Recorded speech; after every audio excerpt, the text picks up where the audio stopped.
السلام علیکم ورحمۃ اللہ وبرکاتہ۔ الحمد للہ رب العالمین والصلاة والسلام على سید الانبیاء والمرسلین نبینا محمد وعلى آلہ وصحبہ اجمعین اما بعد۔ یقول اللہ سبحانہ وتعالی هو الذي يصلي عليكم وملائكته ليخرجكم من الظلمات إلى النور وكان بالمؤمنين رحیما۔ محترم و معزز حاضرین و حاضرات، الحمدللہ اللہ کے فضل و کرم سے عقیدے کی کلاسز فرشتوں پر ایمان کے حوالے سے رواں دواں ہیں۔ انشاءاللہ تعالی اب کی آنے والی کلاسز میں ذکر کیا جائے گا کہ اللہ تبارک و تعالیٰ کی جو معزز اور مکرم مخلوق اللہ کے فرشتے ہیں، وہ مومنوں کے لیے کیا خدمتوں کو انجام دیتے ہیں۔ کیونکہ آپ یہ بات جانتے ہیں کہ اللہ تبارک و تعالیٰ نے چاہے آسمان ہو اور زمین ہو یا اس کے درمیان کی جتنی بھی مخلوقات ہوں، اللہ تبارک و تعالیٰ نے سب کو کہیں نہ کہیں انسان کے لیے مسخر کیا ہے۔ یہاں تک کہ اللہ کے وہ معزز مخلوق، معزز فرشتے، یہ بھی مومنوں کے لیے بہت ساری خدمتوں کو انجام دیتے ہیں۔ انہی میں سے انشاءاللہ تعالی مومنوں کے لیے کیا خدمتیں انجام دیتے ہیں، فاسق و فاجر ان کے لیے کیسے یہ برے ثابت ہوتے ہیں، انہیں کیسے عذاب میں مبتلا کرتے ہیں، انشاءاللہ تعالی آئندہ آنے والی درس میں اسی کی طرف اشارہ کیا جائے گا۔ بات اگر مؤمنین کی خدمت کے حوالے سے کریں، اللہ تبارک و تعالیٰ کے فرشتے سب سے پہلے مومنوں سے محبت کرتے ہیں، کیونکہ یہ بات ہم کو سمجھنی ہوگی، جاننی ہوگی کہ ایک معزز مخلوق جو اللہ تبارک و تعالیٰ کے بڑے قریب ہے۔ صحیح بخاری کی روایت کے مطابق حضرت ابو ہریرہ رضی اللہ عنہ کہتے ہیں کہ اللہ کے نبی نے کہا، اذا احب اللہ عبدا نادى جبریل، کہ جب اللہ تبارک و تعالیٰ کسی بندے سے محبت کرتا ہے تو سب سے پہلے اپنے مقرب بندے جبرائیل کو بلاتا ہے، اور اللہ کہتا ہے ان اللہ یحب فلانا فاحبہ، اے جبرائیل فلاں آدمی سے تمہارا رب محبت کرتا ہے، تم بھی اس سے محبت کرو۔ فینادی جبرائیل فی اہل السماء، یہ بات کو سن کر حضرت جبرائیل اس آدمی سے محبت کرنے لگتے ہیں، اور حضرت جبرائیل اپنے سے نیچے والے فرشتوں سے آسمان میں آواز لگاتے کہتے ہیں کہ ان اللہ یحب فلانا فاحبہ، اے اللہ کے معزز بندوں فرشتوں، فلاں سے اللہ محبت کرتا ہے، تم بھی اس سے محبت کرو۔ فیحبہ اہل السماء، تو سارے آسمان والے اس بندے سے محبت کرنے لگتے ہیں۔ ثم یوضع له القبول فی اہل الارض، پھر اللہ کے نبی کہتے ہیں کہ جب سارے آسمان والے اس ایک معزز بندے سے محبت کرنے لگ جائیں تو اللہ تعالیٰ زمین میں اس کی مقبولیت کو لکھ دیتا ہے، یعنی وہ آدمی لوگوں کے دماغ میں، لوگوں کے دعاؤں میں شامل ہو جاتا ہے۔ انسان چاہ کر بھی ایسے آدمی سے نفرت نہیں کر سکتا، اگر نفرت کرے گا تب بھی اسے نقصان نہیں پہنچا سکتا۔ امام صنعانی رحمہ اللہ علیہ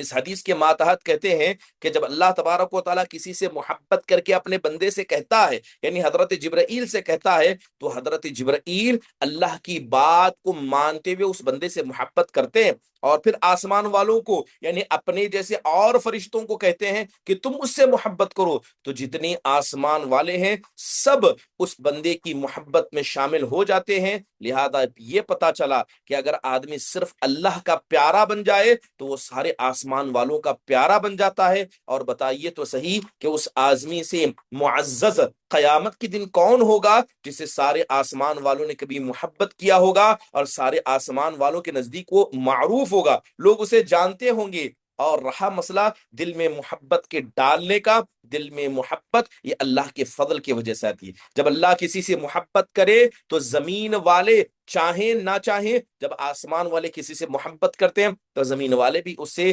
یقیناً محبت کرنے لگ جاتے ہیں۔ حقیقت میں یہ بتاتا ہے کہ اللہ تبارک و تعالیٰ کے معزز بندے مؤمنوں کے لیے خدمتوں میں خدمت کیا ہے، وہ محبت کرنا کرتے ہیں۔ دوسری عظیم خدمت یہ ہے کہ وہ مومنوں کی تائید کرتے ہیں، وہ مومنوں کی مدد کرتے ہیں۔ لہذا جب مومنوں پر کوئی مصیبت آتی ہے، اللہ کا حکم آ جاتا ہے، جیسے اللہ تبارک و تعالیٰ نے حضرت عیسیٰ بن مریم کے بارے میں کہا، وَأَيَّدْنَاهُ بِرُوحِ الْقُدُسِ، کہ ہم نے روح القدس کے ذریعے ان کی مدد فرمائی۔ کس کے بارے میں اللہ نے کہا؟ حضرت عیسیٰ علیہ الصلاۃ والسلام کے بارے میں۔ امام سعدی رحمہ اللہ علیہ اس آیت کے ماتحت میں کہتے ہیں، اے قواہ اللہ بروح القدس، یعنی اللہ تبارک و تعالیٰ نے روح القدس کے ذریعے حضرت عیسیٰ کو طاقت بخشی۔ بلکہ اکثر مفسرین کا کہنا ہے کہ روح القدس سے مراد یہاں حضرت جبرائیل امین ہے۔ امام شنقیطی رحمہ اللہ علیہ اس آیت میں کہتے ہیں، جی ہاں، جہاں اللہ نے روح القدس کا ذکر کیا، کہیں اللہ نے روح الامین کہا، کہیں اللہ نے کہا فارسلنا الیہا روحنا، کہ ہم نے اپنی روحوں میں سے ایک روح کو بھیجا، تو ان سب سے مراد کیا ہے؟ حضرت جبرائیل امین ہے۔ ایسا کیوں ہے؟ کیوں مفسرین یہ بات کہتے ہیں؟ کیونکہ جب اللہ تبارک و تعالی خصوصی طور پر کسی کی مدد کرنا چاہتا ہے تو وہاں پر اپنے معزز اور مکرم اور فرشتوں کے سردار حضرت جبرائیل امین کو بھیجتا ہے۔ حضرت حسان بن ثابت رضی اللہ عنہ کی روایت ہمیں یاد رکھنی ہوگی کہ جب وہ اہل مکہ کی شعر کے ذریعے برائی بیان کرنے شروع کر رہے تھے، کیونکہ اللہ کے نبی کی برائی اہل مکہ نے شعر کے ذریعے کی، تو اللہ کے نبی نے کہا یا حسان اجب عن رسول اللہ، اے حسان کھڑے ہو جاؤ اور اللہ کے رسول کی طرف سے تم دفاع میں کہو۔ تب اللہ کے نبی نے اسے کہا تھا، انہیں دعا دیتے ہوئے کہا تھا اللہم ایدہ بروح القدس، کہ میرے پروردگار روح القدس کے ذریعے تو ان کی مدد فرمانا۔ ابن ابی حبیرہ رحمہ اللہ کہتے ہیں یہ اس بات کی دلیل ہے، اس بات کی دلیل ہے کہ شاعر رسول حسان بن ثابت رضی اللہ عنہ کی مدد حضرت جبرائیل نے کی ہے۔ کیسے مدد کی ہے؟ کہ ان کے زبان سے شیطان کو روک لیا تھا، لہذا شیطان ان کے زبان پر برے الفاظ لا نہیں سکتا، اس دفاع کے درمیان وہ آ نہیں سکتا۔ بلکہ آپ اگر دیکھیں ایک اور حضرت ابو ہریرہ رضی اللہ عنہ کی روایت آتی ہے کہ فرشتے ایمان والوں کی کیسے مدد کرتے ہیں، وہ بھی بڑا مشہور قصہ ہے، اور یہ قصہ کیا ہے؟ صحیح بخاری مسلم دونوں کے اندر موجود ہے کہ جب حضرت سلیمان علیہ الصلوۃ والسلام نے ایک مرتبہ ارادہ کیا، اور کیا ارادہ کیا؟ لَأَطُوفَنَّ اللَّيْلَةَ بِمِئَةِ امرأة، کہ آج کی رات میں اپنی 10 بیویوں کے پاس جاؤں گا، تلد کل امرات غلاما یقاتل فی سبیل اللہ، کہا کہ ان 100 عورتوں کے پاس جو میں جاؤں گا، ان سے جو 100 بچے پیدا ہوں گے سب کو میں اللہ کی راہ میں لڑنے کے لیے چھوڑ دوں گا، اللہ کی راہ میں ان کو چھوڑ دوں گا۔ فقال الملک، تو فوراً ایک فرشتے نے کہا قل انشاء اللہ، اے سلیمان آپ نے بڑا اچھا ارادہ کیا ہے لیکن آپ انشاءاللہ کہیے۔ فلم یقل، مگر حضرت سلیمان نے انشاءاللہ نہیں کہا، وہ بھول گئے، انشاءاللہ کہنا بھول گئے، لہذا اپنے ارادے کے مطابق وہ 100 عورتوں کے پاس ایک رات میں جاتے ہیں، مگر جب حقیقت میں دیکھا جاتا ہے حدیث کے اندر آپ نے کہا وَلَمْ تَلِدْ إِلَّا إِمْرَأَةٌ مِّنْهُنَّ نِصْفَ إِنسَانٍ، کہ 100 عورتوں میں سے صرف ایک عورت نے بچے کو جنم دیا، وہ بھی آدھا ادھورا تھا، وہ بھی مکمل نہیں تھا۔ تو پتہ یہ چلا اللہ کے نبی علیہ الصلوۃ والسلام نے پھر کہا لو قال انشاء اللہ لم يحنث وكان ارجى لحاجته، کہ اگر حضرت سلیمان علیہ الصلوۃ والسلام انشاءاللہ کہہ دیتے اور ان کی وہ دعا قبول کی جاتی تو جو ارادہ انہوں نے کیا تھا وہ بھی پورا ہو جاتا۔ یہاں پر آپ غور کر سکتے ہیں کہ حضرت سلیمان علیہ الصلوۃ والسلام نے جب ارادہ کیا تو فرشتے نے ان کو آمین کہنے کے لیے کہا تھا۔ امام قسطلانی رحم اللہ کہتے ہیں کہ جس فرشتے نے حضرت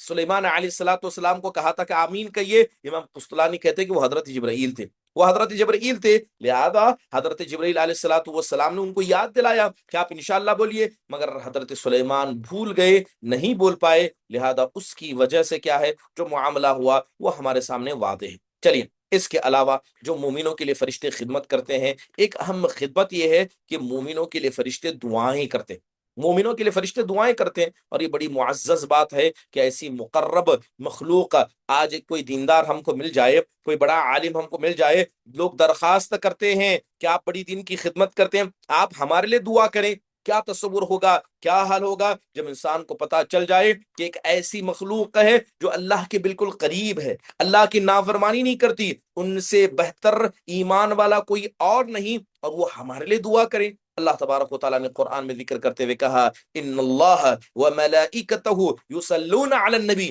کہ بے شک اللہ تبارک و تعالیٰ اور اس کے فرشتے نبی پر درود بھیجتے ہیں۔ اللہ تبارک و تعالیٰ کے درود بھیجنے کا مطلب اللہ کی اپنی رحمت کا نازل کرنا ہے، اور فرشتوں کا نبی صلی اللہ علیہ وسلم کے لیے دعا کرنا ہے۔ اور بات اتنی نہیں ہے، فرشتے ایمان والوں کے لیے بھی دعائیں کرتے ہیں، هو الذی یصلی علیکم وملائکتہ لیخرجکم من الظلمات الی النور وکان بالمؤمنین رحیما، وہی اللہ تبارک و تعالیٰ کی ذات ہے، وہی ہے جو تم پر کیا ہے رحمتوں کو نازل کرتا ہے، اور اس کے فرشتے تمہارے لیے دعائیں کرتے ہیں تاکہ میں تمہیں ظلمات سے نکال کر نور کی طرف لایا جائے۔ تو لہذا اللہ تبارک و تعالیٰ کا بندے کے لیے رحمت کی دعا کرنے کا مطلب کہ اللہ تعالیٰ اس کی تعریف کرتا ہے، فرشتوں کے سامنے اس کی تعریف بیان کرتا ہے۔ محترم حاضرین، تو فرشتوں کا مومنوں پر دعا کرنے کا مطلب یہ ہے کہ وہ مومنوں کے لیے مغفرت کی دعائیں کرتے ہیں، اور یہ بات ہمیں کئی روایتوں سے ملتی ہے، کہ اللہ کے فرشتے یہ خدمت مومنوں کے لیے کرتے ہیں۔ امام بغوی رحم اللہ کہتے ہیں کہ فرشتوں کی رحمت، فرشتے ہمارے لیے رحمت کی، ہدایت کی اور ہمیں ایمان میں مزید آگے بڑھنے کی دعائیں کرتے ہیں۔ بلکہ امام سعدی نے یہاں تک کہا کہ جس کسی انسان کے لیے اللہ کے فرشتے دعا کریں گے، اللہ تعالیٰ نیک کام میں اسے آگے بڑھائے گا، ٹھیک ہے، اور وہ آدمی سے جہالت اتنی ہی دور ہو جائے گی، دینی علم چاہے، ایمان ہو، توفیق ہو، عمل ہو، یہ ساری نعمتیں اسے اللہ تبارک و تعالیٰ عطا کرے گا۔ اللہ تبارک و تعالیٰ اسے شکر کرنے والی زبان، اللہ تبارک و تعالیٰ کو یاد کرنے والا دل اسے عطا کرے گا۔ لہذا انسان کو کب ملے گا؟ جب وہ سارے کام فرشتوں، جب انسان نیک کام کرے گا اور فرشتے اس کے لیے دعا کریں گے۔ اس لیے آپ حدیثوں کو پڑھیں گے تو آپ کو پتا چلے گا کہ حدیث کے اندر بہت سارے ایسے کاموں کے کرنے کا ذکر کیا گیا کہ اگر آدمی ان کام کو کرے گا تو اللہ کے فرشتے اس کے لیے دعا کریں گے۔ مثال کے طور پر جیسے جو لوگ جماعت کا انتظار کرتے، نماز کے لیے مسجد میں پہنچ گئے اور جماعت کے کھڑے ہونے کا انتظار کر رہے ہیں، ایسے لوگوں کے لیے اللہ کے فرشتے دعا کرتے ہیں۔ نبی صلی اللہ علیہ وسلم فرمایا کرتی ہے، الملائکۃ تصلی علی احدکم ما دام فی مصلاہ ما لم یحدث اللہم اغفر لہ اللہم ارحمہ۔ اللہ کے نبی صلی اللہ علیہ وسلم فرماتے ہیں کہ جب تم میں کا کوئی آدمی نماز کے لیے اپنے ہی جگہ پر بیٹھا رہتا ہے، کوئی غلط بات نہیں کہتا، اپنے وضو کو نہیں توڑتا، تو جتنا وہ انتظار کرتے ہوئے نماز کے انتظار میں بیٹھا ہے، اللہ کے فرشتے کہتے ہیں اللہم اغفر لہ، اے اللہ تعالیٰ تو اس کے گناہوں کو معاف فرما، اے اللہ تبارک و تعالیٰ تو اس کی رحمت فرما۔ محترم حاضرین، جناب محمد الرسول اللہ صلی اللہ علیہ وسلم بتاتے ہیں کہ ایمان والے کی مغفرت کی دعا فرشتے بھی مانگتے ہیں اگر انسان اسی جگہ بیٹھ کر نماز کا انتظار کرے جو نماز کے لیے بنائی گئی ہے۔ لہذا جو لوگ نماز کے لیے انتظار کرتے ہیں، وقت سے پہلے مسجدوں میں آتے ہیں،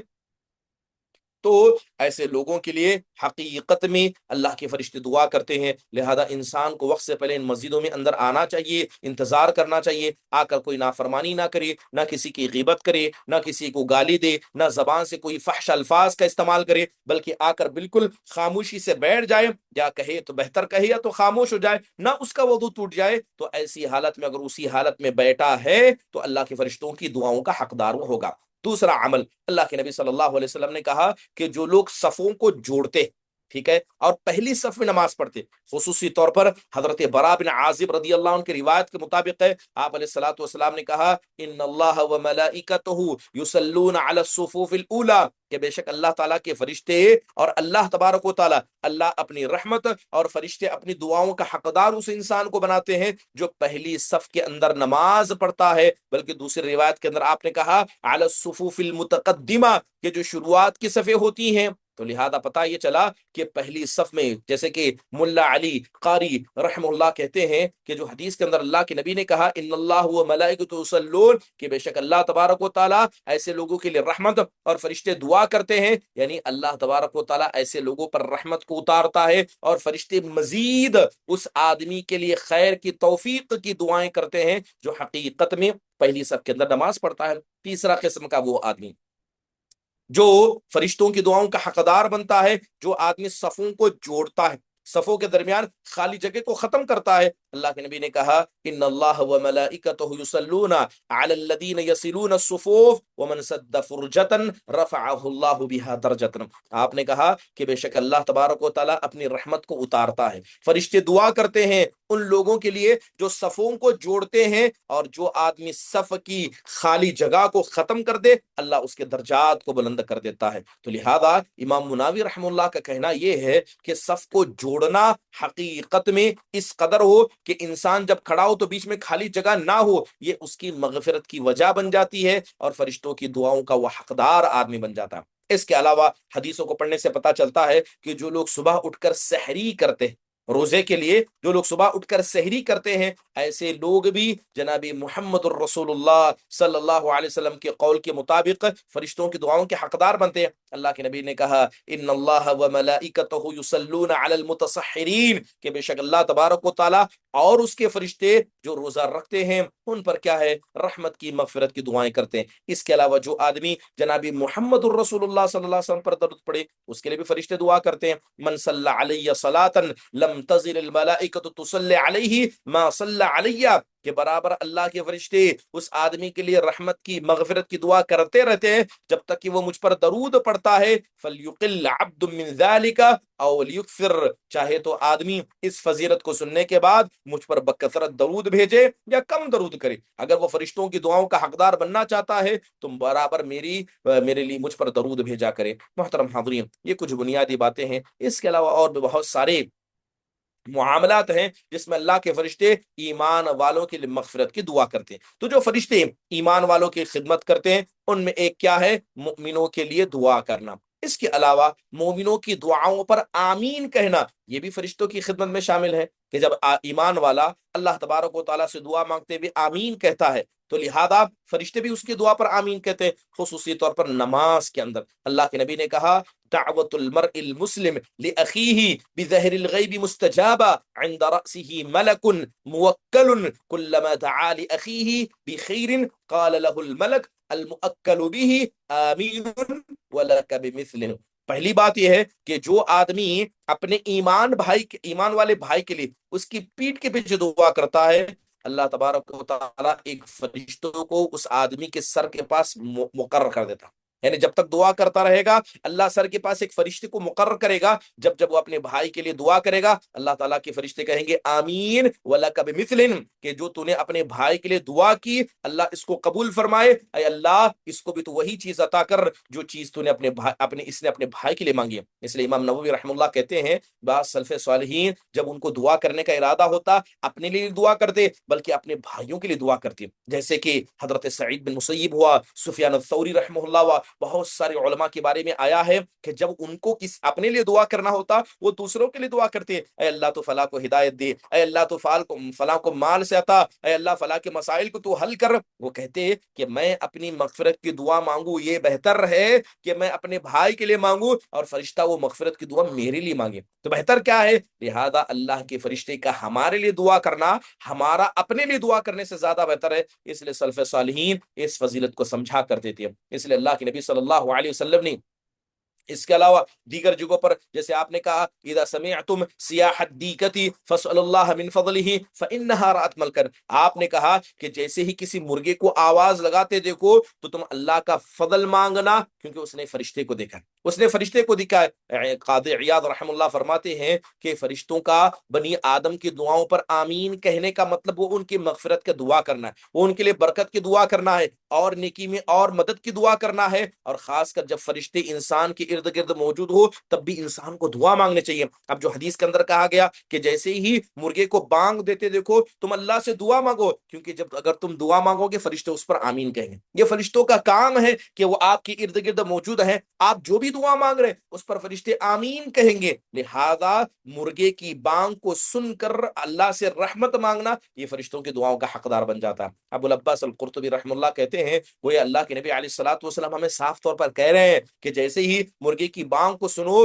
تم آمین کہو، کیونکہ تم اللہ سے دعا کرو، کیونکہ تمہاری دعاؤں پر اللہ تبارک و تعالیٰ کے فرشتے آمین کہتے ہیں۔ مان لو فرشتوں کا آمین کہنا تمہارا آمین کہنا اگر یہ مل جاتا ہے تو وہ گناہوں کی مغفرت کا ذریعہ بھی بن جاتا ہے۔ اس لیے حضرت ام سلمہ رضی اللہ عنہ کی ایک روایت اللہ کے نبی نے کہا اذا حضرتم المریض او المیت فقولوا خیرا فان الملائکۃ یؤمنون علی ما تقولون۔ اللہ کے نبی علیہ الصلوۃ والسلام کہتے ہیں کہ جب کسی مریض کی عیادت کے لیے پہنچو یا کسی میت کے پاس پہنچو فقولوا خیرا، تو اس مریض سے خیر کی بات کہو، اس مردے کے لیے خیر کی دعا کرو، اس لیے کہ تم وہاں رہ کر جو بھی دعا کرو گے جو بھی باتیں کہو گے ان تمام پر فرشتے آمین کہتے، ان تمام پر فرشتے آمین کہتے۔ ابو العباس القرطبی رحم اللہ کہتے ہیں کہ اللہ کے نبی علیہ الصلوۃ والسلام یہ بڑی عظیم بات بتا رہے ہیں کہ فرشتے موجود ہوتے ہیں، کس وقت موجود ہوتے ہیں؟ جب انسان کسی میت کے پاس آتا ہے، اس لیے اکثر علماء اکرام اس بات کو مستحب کہتے ہیں کہ جب آدمی کسی نیک آدمی کے جنازے میں شریک ہو، کسی نیک آدمی کی عیادت کرنے آئے یا اس کے جنازے میں آئے، تو ہمیشہ خیر کی بات کرے، اس میت کے لیے دعا دے اور اس کے اچھائیوں کو یاد کرے، کیونکہ جو بھی آپ کہیں گے فرشتوں اس پر آمین کہیں گے اور اس کا بڑا گہرا اثر اس کی آنے والی زندگی پر پڑے گا اور یہ چیز میت کو فائدہ بھی پہنچائے گی۔ محترم حاضرین، تو چلیے، جو فرشتے خدمت کرتے ہیں ان میں سے ہماری دعاؤں پر آمین کہنا، اس کے علاوہ ہماری گناہوں کی معافی مانگنا جسے ہم استغفار کہتے ہیں، استغفار کرنا، جی ہاں، فرشتوں کی خدمتوں میں یہ بھی ایک عظیم خدمت ہے، جیسے کہ اللہ تبارک و تعالیٰ نے ان مقرر فرشتوں کے بارے میں کہا جو آسمان میں سب سے بلند مقام پر ہیں، جو اللہ کے عرش کو اٹھائے ہوئے ہیں۔ اللہ نے کہا تکاد السماوات يتفطرن من فوقهن والملائكة يسبحون بحمد ربهم ويستغفرون لمن في الارض الا ان اللہ هو الغفور الرحیم۔ سورہ شورا کی آیت کریمہ ہے، اللہ فرماتا ہے کہ قریب ہے کہ آسمان اوپر سے پھٹ جائے جب اللہ تبارک و تعالیٰ کے فرشتے اللہ کی تسبیح کو بیان کرتے ہیں اور زمین والوں کے لیے وہ مغفرت کی دعا کرتے ہیں اور کہتے ہیں کہ خبردار ہو جاؤ کہ بے شک اللہ تبارک و تعالیٰ کی ذات غفور ہے، اللہ تعالیٰ کی ذات رحیم ہے۔ امام سمعانی نے کہا کہ زمین میں مومنوں کے لیے فرشتوں کا دعا کرنا یہ عام ہے، لیکن خصوصی طور پر وہ فرشتے جو اللہ کے عرش کو اٹھائے ہوئے وہ ہماری مغفرت کی دعا کرتے ہیں، ہمارے گناہوں کی معافی مانگتے ہیں۔ اگر آپ قرآن پڑھیں گے، سورہ مومن ہو، سورہ غافر ہو، اس کے علاوہ عمومی طور پر بہت ساری سورتوں کے اندر اس کا تذکرہ کیا گیا، جیسے اللہ نے کہا الذین یحملون العرش ومن حوله یسبحون بحمد ربهم ویؤمنون به ویستغفرون للذین آمنوا ربنا وسعت كل شيء رحمة وعلما فاغفر للذین تابوا واتبعوا سبیلک وقهم عذاب الجحیم۔ اللہ تعالیٰ فرماتا ہے کہ جو لوگ اللہ کے عرش کو اٹھائے ہوئے اور اللہ کے عرش کے ارد گرد ہے، وہ سب کے سب اللہ کی تسبیح بیان کرتے ہیں اور اللہ تعالیٰ کی ذات پر ایمان رکھتے ہیں، اور ایمان والے جو زمین میں ہیں ان کی مغفرت کی دعا کرتے ہوئے کہتے ہیں اے ہمارے پروردگار، دنیا کی تمام چیزوں پر تیرے علم نے قبضہ کیا ہے، تیری رحمت نے سب کو ڈھانپ لیا ہے، اے اللہ جب تیری رحمت سب پر ہے فاغفر للذین تابوا، اے اللہ جو لوگ تجھ سے معافی مانگتے ہیں، توبہ کرتے ہیں، اے اللہ تو ان کے گناہوں کو معاف کرنا، واتبعوا سبیلک جو تیرے راستے کی اتباع کرتے ہیں، اے اللہ تو ان کو جہنم کی آگ سے بھی بچانا۔ یحییٰ بن معاذ الرازی رحم اللہ اپنے ساتھیوں سے کہا کرتے تھے کہ تم سمجھو، تم اس بات کو سمجھو کہ اللہ تبارک و تعالیٰ نے فرشتوں کو مقرر کر رکھا ہے جو ایمان والوں کی مغفرت مانگتے ہیں اور خصوصی طور پر توبہ کرنے والوں کی گناہوں کی معافی مانگتے ہیں۔ اس لیے خلف بن ہشام رحم اللہ کہا کرتے کہ جو بھی آدمی اس بات کو سننے کے بعد اگر اسے اللہ تبارک و تعالیٰ سے اپنی توبہ کرنی نہیں آتی، اللہ تبارک و تعالیٰ سے استغفار طلب نہیں کرنا آتا، اس آدمی کا ایمان بڑا کمزور ہے۔ ضروری ہے کہ ہم اللہ سے ہمیشہ توبہ کرتے رہیں، یہ نہیں کہ اللہ ہماری توبہ کو قبول کرے گا نہیں کرے گا لیکن ہماری توبہ کا ایک بڑا فائدہ یہ ہوگا کہ ہماری توبہ کی بعد اللہ کے فرشتے بھی ہماری توبہ کے قبول ہونے کی دعا مانگیں گے۔ محترم حاضرین، اس لیے اللہ کے نبی علیہ الصلوۃ والسلام نے اس بات کو کہا کہ فرشتے ہماری لیے رحمت کی دعائیں، مغفرت کی دعائیں مانگتے ہیں۔ محترم حاضرین، اس کے علاوہ آپ دیکھیں کہ جب جہاں کہیں علم کی مجلس موجود ہو، جہاں کہیں علمی حلقات اکٹھا کیے جائیں، یاد رکھیے اللہ تعالیٰ کے فرشتے وہاں پہنچتے ہیں اور پہنچ کر کیا کرتے ہیں؟ دعا کرتے ہیں، جیسے کہ صحیح بخاری کی روایت کے اندر موجود ہے، بڑی لمبی حدیث ہے، اللہ کے نبی نے کہا ان للہ ملائکۃ یطوفون فی الطرق، کہ اللہ تبارک و تعالیٰ نے کچھ فرشتوں کو بنا کر رکھا ہے جو فرشتے کیا ہے، بس زمین میں گھومتے رہتے ہیں، زمین میں گھومتے ہیں اور کیا کرتے ہیں؟ زمین میں گھوم کر وہ ذکر کی مجلس کو تلاش کرتے ہیں، جب کسی قوم کو پاتے ہیں کہ وہ اللہ کا ذکر کر رہے ہیں، دوسرے فرشتوں کو بھی بلاتے ہیں، کہتے ہیں ہلم الی حاجتکم، کہ جس چیز کو تلاش کر رہے تھے آؤ، وہ یہاں ہمیں مل رہی ہے، فیحفونہم باجنحتہم الی السماء الدنیا، یہ جو پہلا آسمان ہے، زمین سے لے کر پہلے آسمان تک اپنے پروں سے ایک کے بعد دیگر کیا ہے، وہ کیا ہے، پورا زمین کو ڈھانپ لیتے ہیں، اتنے اوپر تک اس علمی مجلس کو اپنے پروں سے ڈھانپ لیتے ہیں۔ دوسرے حدیث کے اندر اللہ کے نبی نے کہا وَمَجْتَمَعَ قَوْمٌ فِي بَيْتٍ مِّن بُيُوتِ اللَّهِ، کہ اللہ کے گھروں میں سے کسی گھر میں ایک قوم اکٹھا ہو جاتی ہے، قرآن کی تلاوت کرتی ہے، سیکھتی اور سکھاتی ہے، مگر فرشتے ان پر سکینت کو نازل کرتے ہیں، اللہ اپنے رحمت سے انہیں ڈھانپ لیتا ہے، فرشتے اپنے پروں کو پھیلا دیتے ہیں، اور اللہ ایسے لوگوں کا تذکرہ اللہ کے فرشتوں کے پاس آسمانوں میں کرتا ہے۔ محترم حاضرین، تو نیک عمل یہ ہمارے نیک اعمال، یہ پروگراموں میں بیٹھنا، یہ جمعہ کے خطبے میں بیٹھنا یا آن لائن دروس میں بیٹھنا، حقیقت میں یہ اللہ تبارک و تعالیٰ کے نزدیک ایک معزز کاموں میں سے ہے، بلکہ یہ ہماری روح کو پاک کرتا ہے۔ اور فرشتے جو حقیقت میں اللہ کی معزز مخلوق ہیں، وہ ہمارے لیے کیا ہے، مغفرت کی دعا کرتے ہیں اگر انسان حقیقت میں علم مجلس کے اندر شامل ہو جائے۔ اس کے علاوہ جو اللہ تبارک و تعالیٰ کے فرشتے ہمارے لیے خدمت کرتے ہیں، وہ جمعہ کے دن ہماری حاضری لگاتے ہیں۔ سبحان اللہ، کتنی عظیم خدمت ہے کہ جمعہ کا دن ایسا بابرکت دن ہے کہ اللہ تعالیٰ فرشتوں کو بھیجتا ہے ہماری حاضری لگانے کے لیے، لہذا وہ مسجد کے دروازے پر بیٹھ جاتے ہیں۔ جو پہلے آیا رجسٹر میں اس کا نام لکھ لیا، دوسرا آیا لکھ لیا، اللہ کو سب معلوم ہے کون پہلا آئے گا۔ آسمان و زمین کے پیدا کرنے سے 50,000 سال پہلے اللہ نے لکھ دیا تھا، لیکن فرشتوں کی گواہی قیامت کے دن قابل قبول ہوگی، لہذا وہ فرشتے موجود ہیں، وہ لکھ رہے ہیں۔ جیسے حضرت ابو ہریرہ کی روایت کے اندر اللہ کے نبی نے کہا، اذا كان يوم الجمعہ وقفت الملائکۃ علی باب المسجد، جب جمعہ کا دن ہوتا ہے تو فرشتے مسجد کے دروازے پر بیٹھ جاتے ہیں۔ یکتبون الاول فالاول، جو پہلے آئے گا اس کا لکھتے ہیں۔ فاذا خرج الامام طووا صحفهم، لیکن جیسے امام نکل جاتا ہے، ممبر کے لیے نکلتا ہے، فرشتے اپنے اس جو رجسٹر ہے اس کو لپیٹ لیتے ہیں اور جا کر امام کے خطبے کو سننے کے لیے بیٹھ جاتے ہیں۔ سبحان اللہ، آپ دیکھیں کہ جمعہ کے دن امام کے خطبے کا کتنا بڑا مقام ہے کہ اللہ کے فرشتے جن کو حاضری دینے کے لیے لگایا گیا، وہ اس حاضری کو چھوڑ کر کیا ہے، اللہ تبارک و تعالیٰ کے اس ذکر کو سننے چاہتے ہیں، کیونکہ اللہ تعالیٰ نے انہیں حکم دیا ہے کہ جیسے امام پر بیٹھ جائے، اب اس کے بعد کسی کی حاضری درج نہیں کی جائے گی، وہ سب اللہ کے نزدیک غیر حاضر ہے، گویا انہیں جمعہ انہوں نے پایا ہی نہیں ہے۔ بڑے ہی بدبخت اور کہیں گے بڑے ہی بدقسمت ایسے لوگ ہیں جو جمعہ کا دن ہفتے کے دن ایک دن ہوتا ہے اور اس دن بھی مسجدوں میں تاخیر سے پہنچتے ہیں۔ اور اللہ معاف فرمائے، آج کل یہ وبا بڑی عام ہو گئی ہے کہ اکثر لوگوں نے جمعہ کے اس مقام کو نہیں سمجھا۔ آپ کو سمجھنا ہوگا کہ جمعہ کے دن پہلے آنے کا کتنا بڑا ثواب ہے۔ اللہ کے نبی نے دوسری حدیث میں کیا کہا، من اغتسل یوم الجمعۃ غسل الجنابۃ ثم راح، جو جمعہ کے دن غسل جنابت والا غسل کرے پھر وہ نکل جائے، فکأنما قرب بدنۃ، گویا کہ اس نے ایک اونٹ کو ذبح کیا، جو دوسرے وقت میں جائے گا گویا اس نے ایک گائے کو ذبح کیا، جو تیسرے وقت میں گیا گویا اس نے ایک بکرے کو ذبح کیا، جو چوتھے وقت میں گیا گویا اس نے ایک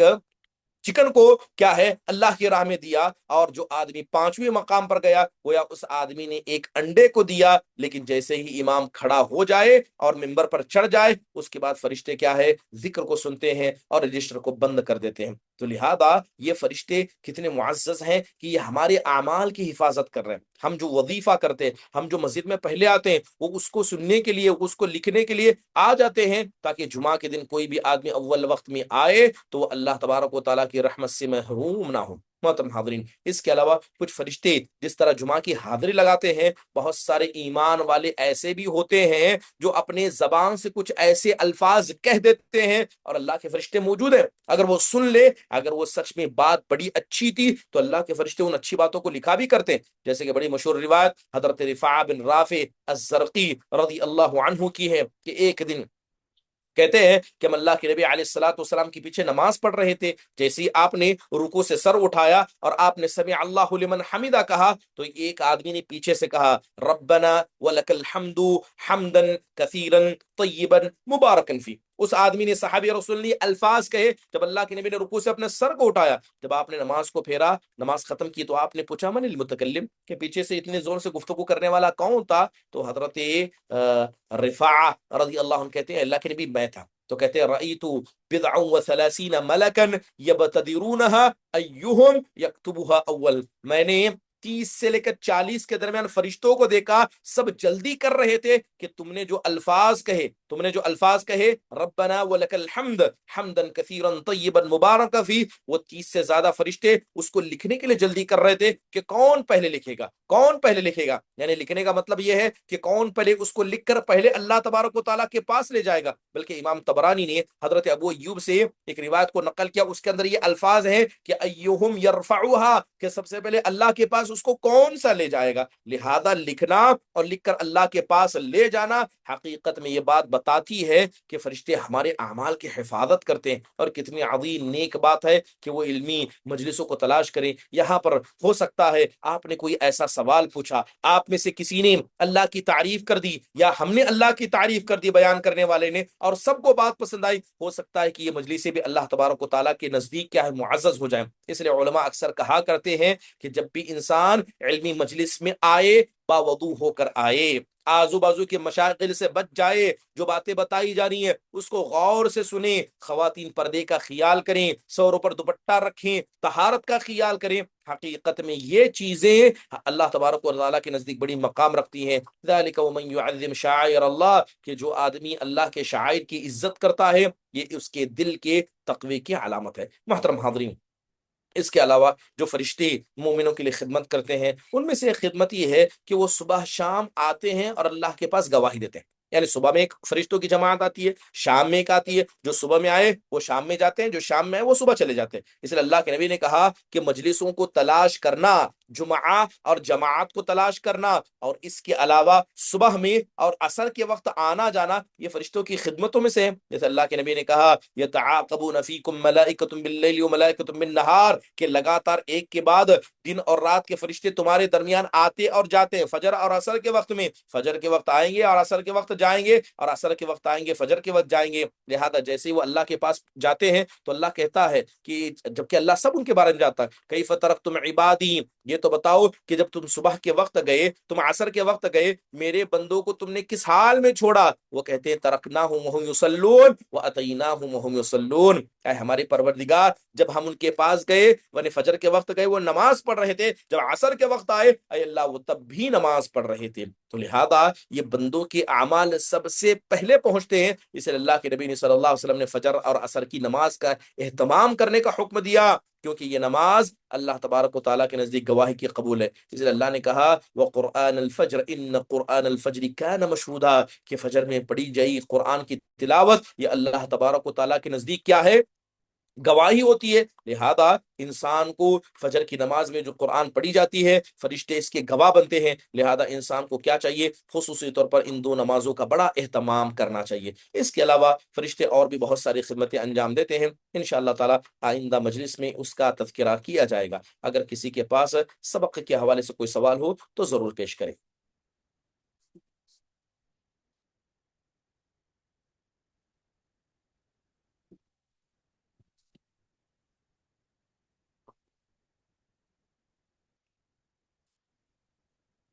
رقیہ۔ السلام علیکم ورحمۃ اللہ وبرکاتہ شیخ۔ وعلیکم السلام ورحمۃ اللہ وبرکاتہ۔ شیخ جیسے کہ یہ ہے نا کہ فرشتوں پر ایمان لانا، تو ہم فرشتوں پہ ایمان لاتے ہیں تو ان کے لیے ایسا مطلب اللہ سے دعا کر سکتے ہیں کیا؟ اے اللہ جو فرشتے ہمارے لیے دعا کر رہے ہیں وہ قبول فرما، کیا یہ یہ مطلب اللہ کے ساتھ شرک تو نہیں ہوتا؟ اور دوسرا سوال یہ کہ فعلی عمل کون سا عمل کرنا شیخ؟ مطلب فرشتوں پر ایمان لائے، ہم قولی تو بول رہے، دل سے بھی ہم ایمان لا رہے، تو کوئی فعلی عمل مطلب ان کے مطلب ان کے لیے کیا ہم کرنا فرشتوں کے لیے؟ یہ سوال۔ دیکھیے، جہاں تک فرشتوں کے حوالے سے آپ نے دو سوالات پوچھے، دونوں کا بڑا گہرا تعلق ہے۔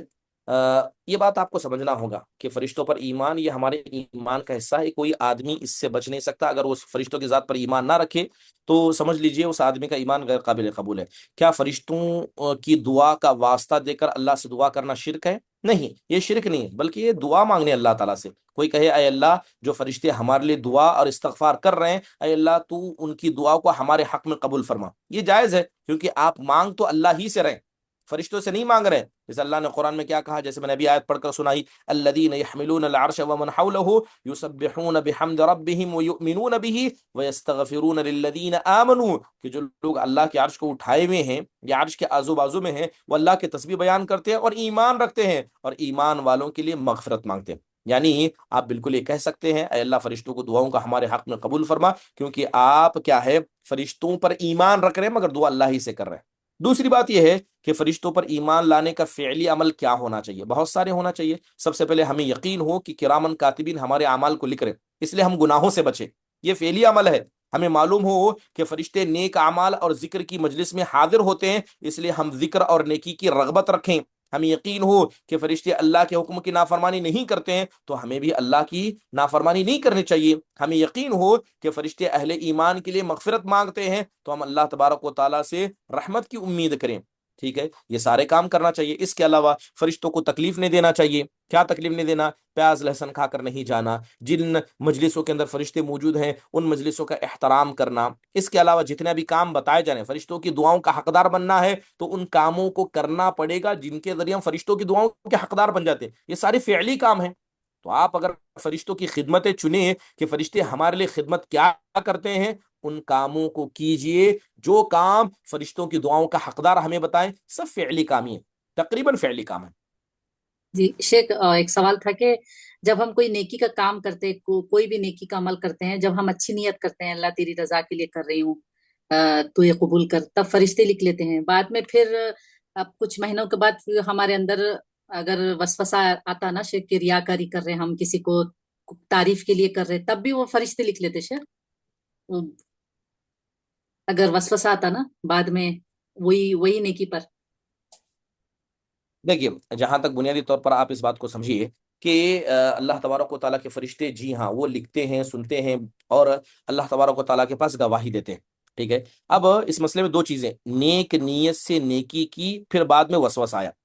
اگر آپ نے کوئی نیک عمل اللہ کے رضا کے لیے کیا ہے اور اس وقت آپ کی نیت درست تھی اور وہ عمل آپ نے کر بھی دیا، بعد میں چند مہینے کی گزرنے کے بعد وسوسہ آئے کہ شاید یہ کام لوگوں کو دکھانے کے لیے، ان کی تعریف حاصل کرنے کے لیے کیا، تو اس طرح کے وسوسے ہمارے اعمال کو برباد نہیں کرتے۔ جب آپ عمل کر رہے تھے اس وقت آپ کی نیت کیا تھی وہ میٹر کرتا ہے۔ انما الاعمال بالنیات، اعمال کا دار و مدار نیت پر ہے۔ اور حقیقت میں وسوسہ اور حقیقی ریا میں فرق کیا ہے، اس کو آپ کو سمجھنا ہوگا۔ اگر دل میں ریاکاری صرف وسوسہ آیا ہے تو آپ اس کو ناپسند کرتے ہیں، اس پر عمل نہیں کرتے اور دل میں اسے دور کرنے کی کوشش کرتے ہیں، اس پر کوئی گناہ نہیں ہے۔ جیسے حدیث کے اندر آپ نے کیا کہا، ان اللہ تجاوز لامتی ما حدثت بها نفسها، ان اللہ تجاوز لامتی ما حدثت بها انفسها۔ بہرحال حدیث کے کچھ الفاظ ہیں، اللہ کے نبی علیہ الصلوۃ والسلام نے کہا ما لم تعمل او تتکلم، کہ بے شک اللہ تبارک و تعالیٰ میری امت سے دو چیزوں کو معاف کیا ہے، جب تک کہ وہ کہیں اور عمل نہ کریں۔ تو صرف وسوسے سے کچھ نہیں ہوتا، لہذا صرف وسوسہ آنے سے فرشتے گناہ نہیں لکھتے۔ البتہ اگر آدمی جان بوجھ کر اپنی نیت تبدیل کرے اور یہ ارادہ کرے کہ اب میں یہ نیکی اللہ کے لیے نہیں بلکہ لوگوں کی تعریف حاصل کرنے کے لیے کر رہا ہوں، تو پھر یہ معاملہ ریاکاری کی طرف جائے گا۔ اور جب آپ اس کو پریکٹیکل میں کریں گے، غیر اختیاری طور پر نہیں، آپ جان بوجھ کر کریں گے، صرف وسوسے کی بنیاد پر نہیں، جان بوجھ کر کریں گے، تو ریاکاری میں شمار ضرور ہوگا۔ اس لیے دعا کرنا، اللہم اجعل عملی خالصا لوجہک، کہ اللہ تعالیٰ میرے ہر عمل کو خالص تیرے لیے کر۔ جی چیٹ باکس میں سوال آیا ہے کہ شیخ جبرائیل کے بارے میں لوگ کیوں برا کہتے ہیں؟ دیکھیے، حضرت جبرائیل علیہ الصلوۃ والسلام کے بارے میں لوگ کیوں برا کہتے ہیں، اصل میں اس سے پہلے میں نے درس کے اندر یہ بات بتائی تھی۔ کیا بات بتائی تھی؟ کہ یہودی حضرت جبرائیل علیہ الصلوۃ والسلام کو اپنا دشمن سمجھتے ہیں۔ ٹھیک ہے، اور انہیں لگتا ہے کہ حضرت جبرائیل علیہ الصلوۃ والسلام ہی حقیقت میں عذاب کو نازل کرتے ہیں۔ ٹھیک ہے، تو اگر جبرائیل علیہ الصلوۃ والسلام کے بارے میں کوئی برا کہتا ہے تو ہم کہیں گے کہ ایسے لوگ یعنی حضرت موسیٰ علیہ الصلوۃ والسلام کی جو قوم ہوا کرتی تھی کبھی، جو آج یہودی، وہ تو ان کی قوم نہیں ہے، تو وہ ان کے عمل پر ہے۔ حقیقت میں حضرت جبرائیل علیہ الصلوۃ والسلام پر اعتراض کرنا اور ان کے بارے میں بری باتیں کرنا اللہ تعالیٰ کے سب سے مقرب بندوں میں ہے۔ چیٹ باکس میں اور ایک سوال آیا، ہم اپنے بال کور کر کے رہنا ہے اور پردے میں رہنا ہے فرشتوں کا چینج ہونے کے ٹائم، یا صرف نامحرم ہی سے پردہ کرنا ہے؟ یعنی سوال یہ ہے کہ ہر وقت پردہ کرنا ہے، یا جب فرشتے آتے جاتے تب پردہ کرنا ہے، یا صرف نامحرم کی حالت میں پردہ کرنا ہے؟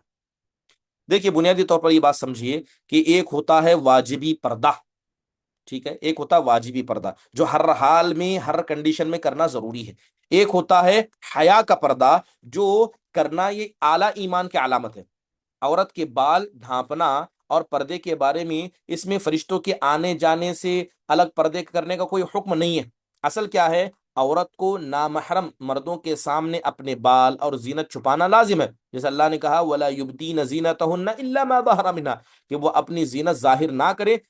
مگر جو خود ظاہر ہو جائے۔ یہ جگہ اللہ نے کہا وَلْيَضْرِبْنَ بِخُمُورِهِنَّ عَلَى جُيُوبِهُنَّ، کہ وہ اپنی اوڑھنیاں اپنی گریبانوں پر ڈال کر رکھیں۔ لہذا نامحرم مرد موجود ہوں تو بال اور بدن مکمل طور پر چھپانا ہے۔ شوہر، محرم رشتہ دار یا صرف عورتیں موجود ہوں تو نامحرم والا مکمل پردہ لازم نہیں ہے۔ اگر گھر میں اکیلی ہوں تو فرشتوں کے آنے جانے کے وقت صرف بال ڈھانکنا کوئی واجب و ضروری نہیں ہے، فرشتوں کے لیے الگ سے کوئی حجاب نہیں ہے، لیکن یہ ہے کہ حیا کا معیار ہے کہ فرشتوں سے جتنا ہم حیا کرتے ہیں اس سے زیادہ اللہ تعالیٰ سے حیا کریں، کیونکہ اللہ تو ہمیں ہر وقت دیکھ رہا ہے، یہ تو اللہ کی ایک مخلوق ہے مگر ہمارا خالق ہمیں دیکھ رہا ہے۔ اس لیے وہ حدیث جو حضرت عثمان بن عفان رضی اللہ عنہ کی تھی، اللہ کے نبی نے ان کے بارے میں کیا کہا کہ ایسے آدمی سے میں حیا نہ کروں جس سے اللہ کے فرشتے حیا کرتے۔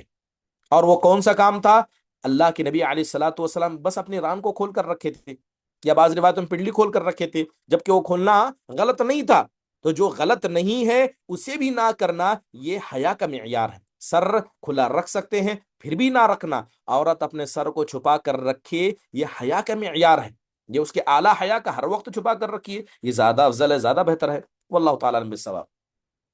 چلیے اسی کے ساتھ اس مجلس کے اختتام کا اعلان کیا جاتا ہے، انشاءاللہ تعالیٰ بقیہ باتیں آئندہ سبق میں کریں گے۔ ختم مجلس کی دعا پڑھیے۔ سبحانک اللہم و بحمدک، اشہد ان لا الہ الا انت استغفرک و اتوب الیک۔ السلام علیکم ورحمۃ اللہ وبرکاتہ۔